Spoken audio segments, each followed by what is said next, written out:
అజామిళుడు తనలో తాను ఈ విధంగా తలపోస్తున్నాడు. అనేక పాపాలు చేసి అతి దారుణమైన మహానరకంలో పడిన నన్ను ఆపదల నుండి తప్పించి వాటిని పోగొట్టి రక్షించారు. ఇటువంటి ధర్మపురుషులు ఎక్కడివారో!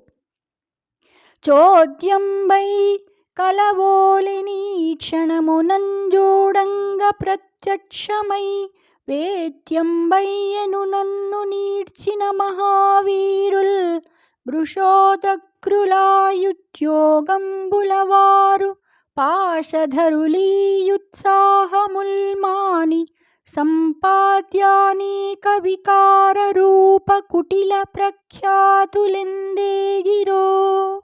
అతి చోద్యంగా కలలో వలె చూపులకు ప్రత్యక్షంగా కనబడి నాకు తెలియవచ్చారు. నన్ను ఈడ్చుకుని వెళ్ళిన మహావీరులు, గొప్ప భయంకరులు, పాశాలు ధరించి అలా ప్రయత్నించిన వారు, అనేక వికార రూపాలతో కుటిలంగా ప్రఖ్యాతికెక్కిన వారు ఇప్పుడు ఆ ఉత్సాహం మాని ఎక్కడికి వెళ్ళిపోయారో కదా. జై శ్రీకృష్ణ.